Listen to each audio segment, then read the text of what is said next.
Hello everyone. So last Sunday I went to my first Ravens game, Mazal Tov.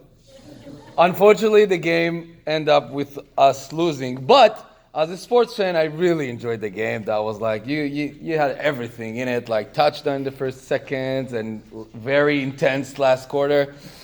And actually I learned a lot from the game to Rosh Hashana. That's the truth. You wonder why, so I'm going to share it with you today and tomorrow. 2 points that I learned from the game to Rosh Hashana. It's going to be very creative. No, I'm kidding. There is a real connection. Untane Tokef. One of the highlights of Rosh Hashana and Yom Kippur for sure. This is coming Musaf.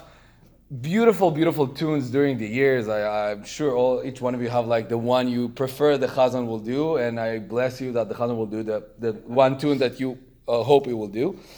But it's kind of weird that davening of Untane Tokef, because it's really intimidating.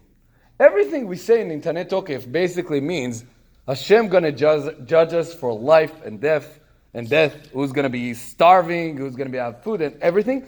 And towards the end of Untane Tokef, there's even very weird paragraph that says the following. It says, Adam yesodo me'afar ve'sofo le'afar. A man is founded in dust and ends in dust. Benafsho yavi lachmo, mashul kacheres hanishbar. He lays down his soul to bring home bread. He is like a broken shard. Right? Is that what I said? Shard? Yeah.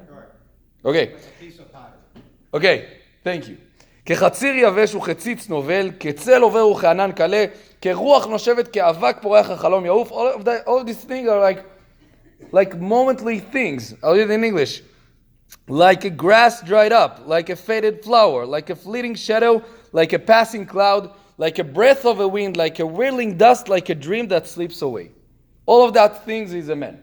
Man is all of that things. Now, why do we need to know that? I mean, the obvious reason is you're standing in front of Hashem. You need to know you're small, and you need to be humble and to ask for forgiveness and anything you want from awareness of what your place in the world. But why do we need to know that our life is so fragile? This is what the paragraph is telling us. And now the connection to the game. I sat very high, on the stadium, next to a lot of Dolphins fans. So it was very interesting because we had like Raven fans and Dolphin fans in the same area, so you can imagine. And in one point of the game, some of the guys really got mad on the others because, it happened. I know it's happened. And anyway, it got very distracting. They really started screaming on each other. In one point, they even brought the police to take one of them out. I don't know if it was the police or the sheriff. I don't know. Someone came and took out one of them. And in meantime, while we're disturbing for that noise and that thing, we missed a touchdown. There was a beautiful touchdown and we missed it. You have some of the reviews on the screens over there, but it's not like watching TV when you can actually see it over and over again. And everyone was so disappointed. I mean, just because you screamed and you yelled and everything, we missed a beautiful move. So, what's the connection to it? I think, beside of the fact to make us feel small and humble and everything, it's also telling us, you know what? Our life is very fragile. It's like a moment. It's passing. And exactly like our life, this time of Rosh Hashana and Yom Kippur, this davening will go away in a second also.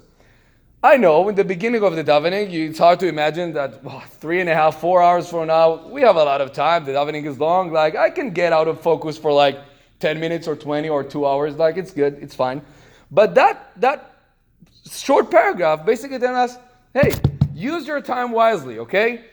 I mean, you can fight about a lot of other stuff, but right now it's the game. It's actual davening.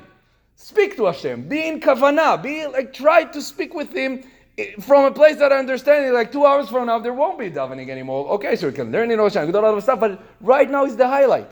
So I think what Untane Tokef is trying to do to us, and usually it's the beginning of Musaf, get back to business. Be focused. Be into the davening, because it will slip away. The second message from the Ravens is only tomorrow, so see you tomorrow.